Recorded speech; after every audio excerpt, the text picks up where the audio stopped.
dear students, welcome to Usumi Digital. আমি যেহেতু class 7 mathematics এর চ্যাপ্টার 9 আলোচনা কৰি আছিল হয়নে আমি আগৰ ক্লাছটোত আমি অনুশীলনী 9.1 টু কৰা আগতে যিমান বিলাক আমি ইম্পৰ্টেন্ট বিষয় জানিব লাগে হেবিলাক গোটেইবিলাক আলোচনা কৰিলো হয়নে যদি তোমালোকে সেই ক্লাছ কিটা চোৱা নাই তেনেহলে ডেসক্ৰিপচনৰ লিংকটো দি আছে তাৰ গৈ তোমালোকে চাব পাৰিবা আজি আমি এইটো ক্লাছত অনুশীলনী 9.1 টু কৰিম আহাজো আমি এতিয়া অনুশীলনীটো আৰম্ভ কৰো এতিয়া 1 নম্বৰ কোৱেশ্চনটো কি দিয়া আছে চোৱাচোন তোমালোকে তলত দিয়া বাক্যবিলাকৰ কোন কেটা শুদ্ধ বাছনি কৰা বুলি কৈছে আমাক ইয়াত কেটা দিয়া আছে টোটাল 8টা বাক্য দিয়া আছে ইয়াৰ ভিতৰত কোনটো শুদ্ধ আৰু কোনটো অশুদ্ধ আমি কি কৰিব লাগে বাছি উলিয়াব লাগে গতিকে আমি আহাচোন এতিয়া কোৱেশ্চন নম্বৰ 1 টো চাও সকলো স্বাভাৱিক সংখ্যাই অখণ্ড সংখ্যা বুলি কৈছে সকলো স্বাভাৱিক সংখ্যা কি বুলি কৈছে অখণ্ড সংখ্যা স্বাভাৱিক সংখ্যা কৰ পৰা আৰম্ভ হয় 1 পৰা হয়নে যিবিলাক সংখ্যা 1 পৰা আৰম্ভ হয় হেবিলাক কি বুলি কোৱা হয় স্বাভাৱিক সংখ্যা গতিকে অখণ্ড সংখ্যা কাক কয় অখণ্ড সংখ্যা বুলি গলে তাত ধনাত্মক সংখ্যাও থাকিব আৰু ঋণাত্মক সংখ্যাও থাকিব এই দুই ধৰণৰ সংখ্যা লগ লাগি মিলি কি গঠিত হৈছে অখণ্ড সংখ্যা হয়নে গতিকে ইয়াত চোন অখণ্ড সংখ্যাত এই স্বাভাৱিক সংখ্যাবিলাক আছে নাই আছে 1 2 হয়নে গতিকে উক্তিটো কি হ'ব শুদ্ধ হ'ব কাৰণ সকলো স্বাভাৱিক সংখ্যা অখণ্ড সংখ্যা বুলি কৈছে কাৰণ স্বাভাৱিক সংখ্যাবিলাক কত আছে অখণ্ড সংখ্যাত বুজি পাইছানে ঠিক তেনেদৰে আমাক যদি সুধে সকলো অখণ্ড সংখ্যা স্বাভাৱিক সংখ্যা তেতিয়া উক্তি তেতিয়া এই বাক্যটো শুদ্ধ হ'ব নে নহয় তেতিয়া নহয় কাৰণ অখণ্ড সংখ্যাবিলাকত কি থাকিব ধনাত্মক সংখ্যাবিলাকো থাকিব আৰু ঋণাত্মক সংখ্যাবিলাকো থাকিব গতিকে স্বাভাৱিক সংখ্যা হ'ব হলে মানে কৰ পৰা আৰম্ভ হ'ব লাগিব 1 ৰ পৰা বুজি পালানে কথাটো গতিকে প্ৰথমটো কি হৈ যাব শুদ্ধ আৰু যিবিলাক ছাত্ৰ-ছাত্ৰীয়ে আগৰ ক্লাছ কিটা কৰি আহিছা হিহতে ভালদৰে বুজি পাবা আৰু তোমালোকে যদি ক্লাছটো কৰি আহা নাই আৰু ক্লাছটো তেতিয়া হলে তোমালোকে ক্লাছটো কৰি লবা বা তোমালোকৰ যদি এই সংখ্যাবিলাক ক্লিয়াৰ আছে স্বাভাৱিক সংখ্যা অখণ্ড সংখ্যা পূৰ্ণ সংখ্যা তেতিয়াও বুজি পাবা কোনো কথা নাই গতিকে এতিয়া আমি নেক্সট 2 নম্বৰটো কৰো আহাচোন কি দি আছে এটা অখণ্ড সংখ্যা স্বাভাৱিক সংখ্যা নহবও পাৰে বুলি কৈছে এটা অখণ্ড সংখ্যা স্বাভাৱিক সংখ্যা নহবও পাৰে নহয় হয়নে আমি কাৰণ অখণ্ড সংখ্যাবিলাক কি নহয় স্বাভাৱিক সংখ্যা নহয় গতিকে কি কৈছে ইয়াত এটা অখণ্ড সংখ্যা স্বাভাৱিক সংখ্যা নহবও পাৰে এটো নহয় হয়নে গতিকে এটো কি হৈ যাব এটো শুদ্ধ হ'ব হয়নে গতিকে এটা নেক্সট 3 নম্বৰ কোৱেশ্চনটো চোৱাচোন কি দি আছে এটা সংখ্যা যদি পৰিমেয় হয় তেন্তে সেই সংখ্যাটো অখণ্ড সংখ্যা হ'বই যদি এটা সংখ্যা পৰিমেয় হয় বুলি কৈছে হয়নে তেন্তে সেই সংখ্যাটো অখণ্ড সংখ্যা হ'বই বুলি কৈছে পৰিমেয় সংখ্যা কি আছিল যিবিলাক সংখ্যা আমি p/q আহি লিখিব পাৰো সেইবিলাকক কি বুলি কোৱা হয় পৰিমেয় সংখ্যা আৰু অখণ্ড সংখ্যা এটো আমি পালবে যত ধনাত্মক আৰু ঋণাত্মক সংখ্যাবিলাক থাকিব যেহেতু পৰিমেয় সংখ্যা বুলি কলে মানে কি থাকিব ভগ্নাংশত সাপোজ 2/3 এটা কি কৈছে বাক্যটো এটা সংখ্যা যদি পৰিমেয় হয় এটা সংখ্যা যদি পৰিমেয় হয় তেন্তে সেই সংখ্যাটো অখণ্ড সংখ্যা হ'বই বুলি কৈছে তেন্তে সেই সংখ্যাটো অখণ্ড সংখ্যা হ'বই বুলি কৈছে এই উক্তিটো অসত্য হ'ব কাৰণ আমাৰ যদি যিমান বিলাক অখণ্ড সংখ্যা আছে হেবিলাক আমি পৰিমেয় বুলি লিখিব পাৰো কাৰণ যিবিলাক সংখ্যা আছে হেবিলাকৰ তলত 1 এটা আছে বুলি আমি ধৰি লব পাৰো গতিকে হয় না যিবিলাক অখণ্ড সংখ্যা আছে হেবিলাকৰ তলত 1 টা আছে বুলি ধৰি লব পাৰো তেতিয়া আমি হেতক কি বুলি ক'ব পাৰো সকলোবিলাক অখণ্ড সংখ্যা পৰিমেয় সংখ্যা কিন্তু এটা সংখ্যা যদি পৰিমেয় হয় তেন্তে সেই সংখ্যাটো যে অখণ্ড সংখ্যা হ'ব হেতু নহয় বুজি পাছানে গতিকে এটা সংখ্যা যদি পৰিমেয় হয় তেন্তে সেই সংখ্যাটো অখণ্ড সংখ্যা হ'বই এটো অশুদ্ধ হ'ব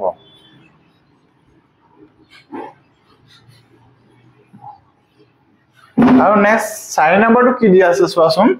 দুটা অখণ্ড সংখ্যাৰ মাজত অসংখ্য পৰিমেয় সংখ্যা থাকে এটা নেক্সট 4 নম্বৰ কোৱেশ্চনটো কি দি আছে চোৱাচোন তোমালোকে দুটা অখণ্ড সংখ্যাৰ মাজত অসংখ্য পৰিমেয় সংখ্যা থাকে বুলি কৈছে মানে যিকোনো দুটা অখণ্ড সংখ্যাৰ মাজত অসংখ্য পৰিমেয় সংখ্যা থাকে উক্তিটো কি হ'ব শুদ্ধ হ'ব কাৰণ যিকোনো দুটা অখণ্ড সংখ্যাৰ মাজত কি হয় অসংখ্য পৰিমেয় সংখ্যা থাকে বুলি আমি পাই আহিছো হয়নে এতিয়া 5 নম্বৰ কোৱেশ্চনটো চোৱাচোন কি দি আছে সকলো ভগ্নাংশই অখণ্ড সংখ্যা বুলি কৈছে সকলো ভগ্নাংশই অখণ্ড সংখ্যা নহয় গতিকে এটো কি হৈ যাব অশুদ্ধ হয়নে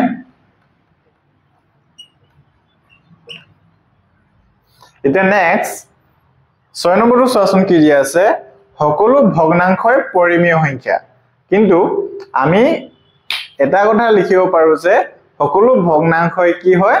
পৰিমেয় সংখ্যা কাৰণ ভগ্নাংশবিলাক কোনটো আহি থাকে p/q আহি গতিকে 6 নম্বৰটো সকলো ভগ্নাংশই পৰিমেয় সংখ্যা এটো কি হৈ যাব শুদ্ধ এটা নেক্সট 7 নম্বৰটো কি দি আছে 0 সংখ্যাটো পৰিমেয় সংখ্যা 0 সংখ্যাটো পৰিমেয় সংখ্যা হয় কাৰণ 0 তলত একো নাই মানে কি আছে বুলি ধৰিব পাৰো 1 এটা আছে বুলি ধৰিব পাৰো গতিকে এটো কি হৈ যাব শুদ্ধ নেক্সট 8 নম্বৰটো চোৱাচোন প্ৰত্যেকটো অখণ্ড সংখ্যা পৰিমেয় সংখ্যা বুলি কৈছে আৰু প্ৰত্যেকটো অখণ্ড সংখ্যা পৰিমেয় সংখ্যা এটো শুদ্ধ হ'ব কাৰণ যিমান বিলাক অখণ্ড সংখ্যা আছে তাৰ তলত 1 এটা আছে বুলি ধৰিব পাৰো যেতিয়া আমি 1 ধৰিম তেতিয়া কোনটো আহিত আহিব ই p/q আহিত হয়নে গতিকে প্ৰত্যেকটো অখণ্ড সংখ্যা কি হয় পৰিমেয় সংখ্যা এটো কি হৈ যাব শুদ্ধ হৈ যাব এটা তোমালকে এইকিটা কৰি লোৱা তাৰপিছত আমি নেক্সট 2 নম্বৰ কোৱেশ্চন কিটা কৰিম এটা নেক্সট 2 নম্বৰটো চোৱাচোন কি দি আছে তলৰ প্ৰতিটোৰ বাবে তিনিটাকৈ সমতুল্য পৰিমেয় সংখ্যা লিখা মনত ৰাখিবা যে তলৰ প্ৰতিটো পৰিমেয় সংখ্যাৰ সমতুল্য অসংখ্য পৰিমেয় সংখ্যা আছে কৈছে আমাক প্ৰতিটোৰে কি হয় তিনিটা সমতুল্য পৰিমেয় সংখ্যা লিখিব কৈছে আৰু কি কৈছে আমি এটা কথা জানো যে প্ৰতিটো পৰিমেয় সংখ্যা সমতুল্য অসংখ্য পৰিমেয় সংখ্যা আছে এটো যিকিটা সংখ্যা দি আছে এই সংখ্যা কিটাৰ অসংখ্য পৰিমেয় সংখ্যা আছে কিন্তু আমি তাৰ ভিতৰত অনলি তিনিটাহে আমি কি উলিয়াব লাগে পৰিমেয় সংখ্যা উলিয়াব লাগে হয়নে এতিয়া আহাচন আমি এটা কৰি চাও তোমাক যেহেতু আমাক কেটা তিনিটা উলিয়াব দিছে আমি এটা কথা আমি পাইছো যে যিকোনো পৰিমেয় সংখ্যা কিমান সংখ্যা পৰিমেয় সংখ্যা আছে অসংখ্য গতিকে সকলো আনসাৰটো বেলেগ বেলেগ হ'ব পাৰে জুনে ইয়াৰ লগত যেটো সংখ্যা পূৰণ কৰিব হয়নে আমি সাপোজ আমি সৰু কিটাই লৈ লওঁ তেতিয়া আমাৰ অংকটো কৰিব সহজ হ'ব হয়নে এটা দুইটা কি যদি সমতুল্য পৰিমেয় সংখ্যা কেন্দ্ৰ লম আমি 4 যদি আমি 2 এ পূৰণ কৰো তেতিয়া 5 কো মানে লবটোক যদি আমি 2 এ পূৰণ কৰো তেতিয়া হৰটো কিহে পূৰণ কৰিম 2 এ পূৰণ কৰিম হয়নে গতিকে 2 টোক যদি এ 4 আৰু 5 ক 2 এ পূৰণ কৰিছো প্ৰথমে হয়নে 4 দুগুণ 8 আৰু 5 দুগুণ 10 হয়নে এটোটা হৈ গল তাৰপিছত আমি 3 এ কৰো হাচন 4/5 into 3 হয়নে 4 3 গুণ 12 আৰু 3 5 গুণ 15 আৰু -4/8 into 4 into 4 হয়নে 4 4 গুণ 16 4 8 গুণ 32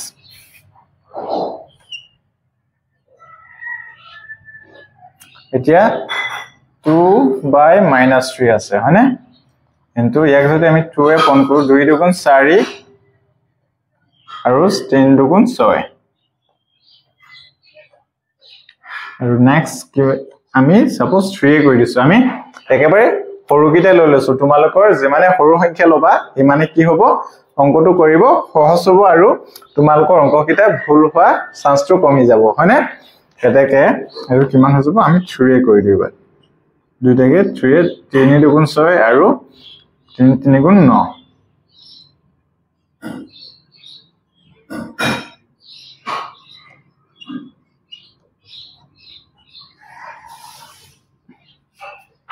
then next 3 নম্বৰটো চোৱাচোন আমি এটো হৰণ কৰিব পাৰো -7 হৰণ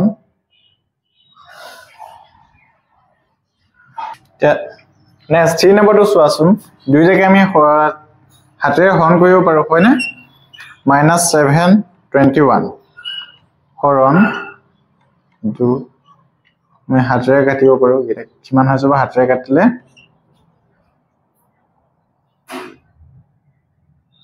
-1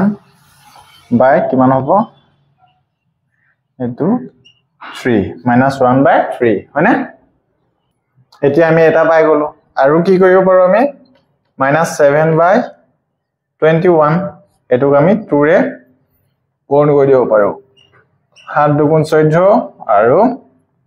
এটো কিমান হ'ব 2 গুণ 2 2 দুগুণ 4 42 হৈ গল -4/42 এতিয়া তোমালোকে ইয়াত যে হুদিও পৰা এটো কেনে দৰে হৈছে এটো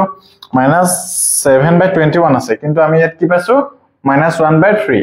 এটো কেনে দৰে সমতুল্য হৈছে হয়নে গতিকে আমি ইয়াত যদি 7ক যদি 7ৰে কাটো কিবা যাব এবাৰ আৰু 21ক যদি 7ৰে কাটো তেতিয়া কিবা যাব তিনিবাৰ গতিকে এটো কিমান হৈ যাব -1/3 হয়নে আশা কৰো বুজি পালা এতিয়া নেক্সট আমি কি কৰিব পাৰো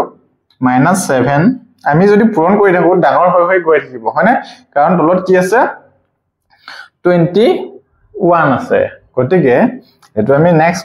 কি কৰিম 21 দুইটাকে আমি -1 ৰে হৰণ কৰি দিম -1 ৰে যদি হৰণ কৰি দিও তেতিয়া কিমান হৈ যাব এটো মাইনাস মাইনাস কেনসেল হৈ যাব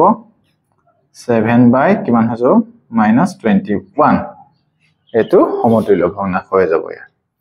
এতিয়া আমি নেক্সট 4 নম্বৰটো কৰো আহাচোন এটো আমি পূৰণ কৰি দিব পাৰো হয়নে 1ক যদি আমি এটো -9 আছে যদি দুইটাকে যদি আমি 2 এ পূৰণ কৰো তেতিয়া কিমান হৈ যাব 2 গুণ 2 আৰু 9 দুগুণ 18 1 -9 into আমি 3 এ যদি কৰো 3 গুণ 3 আৰু 3 9 গুণ 27 1 by -9 দুইটাকে যদি আমি 4 এ পূৰণ কৰি দিও তেতিয়া কিমান হৈ যাব 4 গুণ 4 আৰু 4 9 গুণ 36 এতিয়া নেক্সট আমি 5 নম্বৰটো কৰো আহাচোন এতিয়া আমি নেক্সট 5 নম্বৰটো কৰো আহাচোন এতিয়া আমি এইকেইটা হৰণ কৰি মেলি কৰিব পাৰো গম পাইছানে 40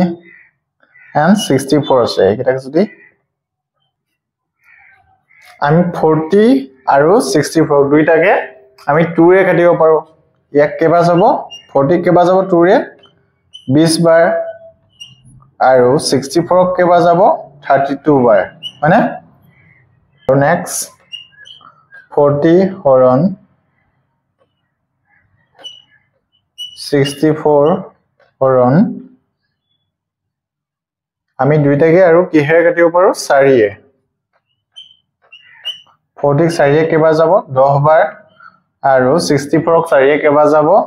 16 বাৰ আৰু 40 বাই কি হ'ব 64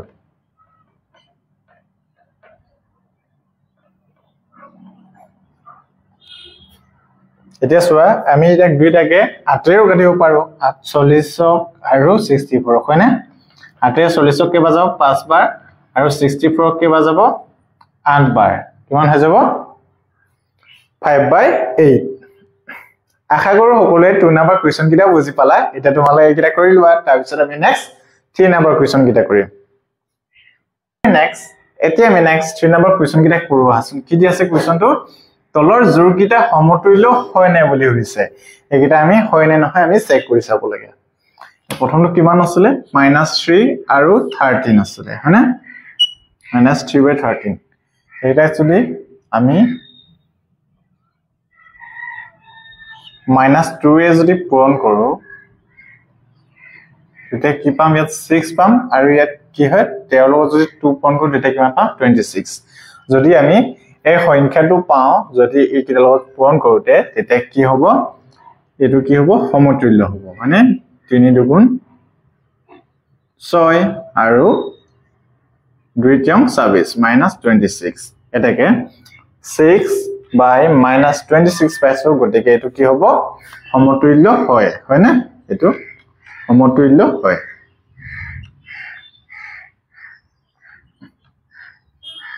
আৰু নেক্সট 7 নম্বৰটো চোৱাচোন এতিয়া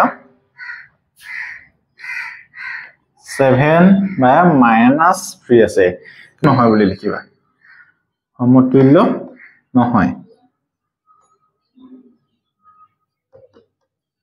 একেবাৰে সহজ আছিল হয়নে এতিয়া আমি 4 নম্বৰ কোৱেশ্চন কিটা কৰো হাচোন এতিয়া নেক্সট 4 নম্বৰ কোৱেশ্চন কিটা চোৱাচোন কি দি আছে সমতুল্য হবলৈ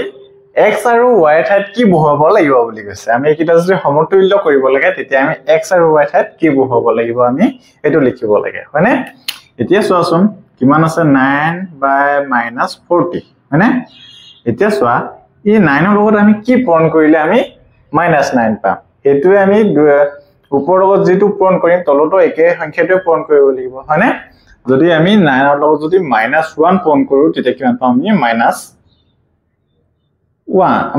যদি 9 ৰ লগত যদি আমি -1 পূৰণ কৰো তেতিয়া কিমান পাম -9 ইনটু কিমান হ'ব -1 ইকুৱেল টু কিমান হৈছে -9 9 গুণ আৰু মাইনাস কি হৈছে এটো প্লাস হৈ যাব এটো কিমান হৈ যাব 40 এটাকে x ৰ মানটো কিমান হৈ যাব 40 হৈ যাব আৰু এটো চোৱা এতিয়া -5/35 আছে ইয়াত কিমান আছে y এতিয়া চোৱাচোন তোমালোকে ইয়াত -5 আৰু তলত কিমান আছে 35 আছে গতিকে ইয়াত চোৱা 35 ৰ লগত কি পূৰণ কৰিলে আমি ইয়াত -70 পাম এতিয়া ইয়াত -2 এ যদি পূৰণ কৰো তেতিয়া কিমান হ'ব -70 গতিকে আমি যেহেতু আমি যেটো তলত পূৰণ কৰিম হেতু ওপৰটো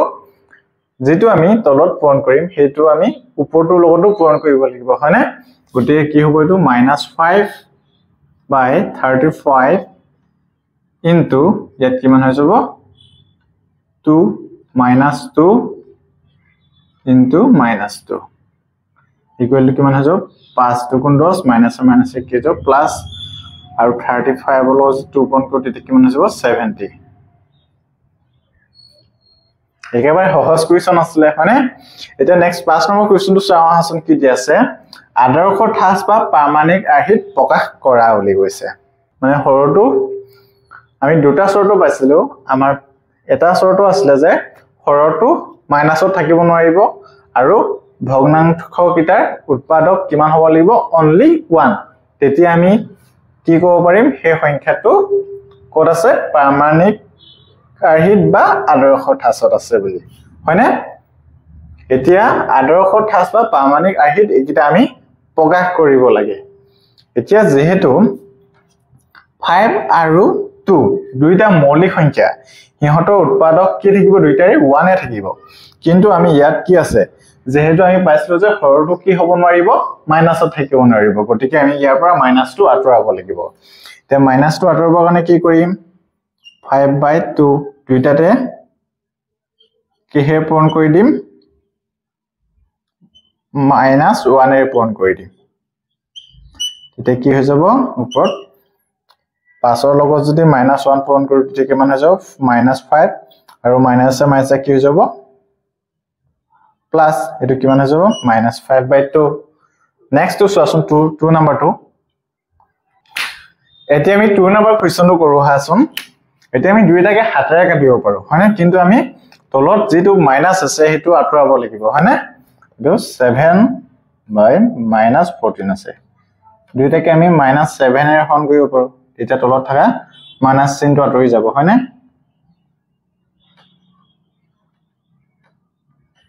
হাতেৰে হাতক কেবা যাব এবাৰ -1 আৰু এটো কি হ'ব হাতেৰে 14 কেবা যাব দুবাৰ -1/2 এতিয়া আমি এইকেইটা দুইটাকে কিহে কাটিব পাৰো 5 ৰে কাটিব পাৰো হয়নে কিমান আছে 25 আৰু -45 দুইটাকে 5 ৰে যদি হৰণ কৰো তেতিয়া কিমান হ'ব 25 ক কেবা যাব 5 ৰে 5 বাৰ 5 গুণ 25 তলৰ আমি যদি মাইনাস আঁতৰাব লাগিব নহয় -45 আছে গতিকে এটো কিহে হৰণ কৰিম -5 ৰে কিহে যাব 5 ৰে 9 বাৰ 45 যেহেতু 5 আৰু 9 দুইটা উৎপাদক কিমান আছে 1 হয় গতিকে আমি এটো পাৰমাণিক ৰূপত প্ৰকাশ কৰি দেখুৱালো এতিয়া আমি নেক্সট 4 নম্বৰটো কৰো হাচোন এটো মিশ্ৰ ভগ্নাংশত আছে প্ৰথমে ইয়াক কি হলে পৰিৱৰ্তিত কৰিম অপ্ৰকৃত ভগ্নাংশত হয়নে 7 2 14 কিমান হৈ যাব 17 এটো একেবাৰে সহজ আছিল হয়নে 17/7 দুইটা কি হয় মৌলিক সংখ্যা হয় গতিকে আমি একিটা একো কৰিবই না লাগে কাৰণ হিহঁতৰ উৎপাদকটো কিমান হয় 1 এ হয় দুইটাৰে কোৱেশ্যনটো কি দি আছে -18/10 আমি দুইটাকে 2 ৰে কাটিব পাৰো হয়নে -18/10 হৰণ 2 এটো কিমান হৈ যাব -9 আৰু 10ক যদি আমি 2 কাটো কিবা যাব -9/5 আশা কৰো সকলোৱে 4 নম্বৰ আৰু 5 নম্বৰ কোৱেশ্চন কিটা বুজি পালা আশা কৰো সকলোৱে 4 নম্বৰ আৰু 5 নম্বৰ কোৱেশ্চন কিটা বুজি পালা আজি আমি যিমান বিলাক আমি কোৱেশ্চন আলোচনা কৰিলো তাত যদি তোমালোকে কিবা বুজি পোৱা নাই তেনে হলে কমেন্টত জনাবা আমি নেক্সট ভিডিঅ তোমালোকৰ এই প্ৰবলেম বিলাক সলিউশন কৰিবলৈ চেষ্টা কৰিম আৰু তোমালোকে যদি কিবা টেকনিক্যাল প্ৰবলেম পোৱা তেতিয়াও কমেন্টত জনাবা আমি নেক্সট ভিডিঅ বিলাকত সকলো বিলাক ইমপ্ৰুভ কৰিবলৈ চেষ্টা কৰিম আৰু তোমালোকে যদি ভিডিঅটো ভাল পালা তেনে হলে লাইক কমেন্ট শেয়াৰ আৰু সাবস্ক্ৰাইব কৰিবলৈ নাপাহৰিবা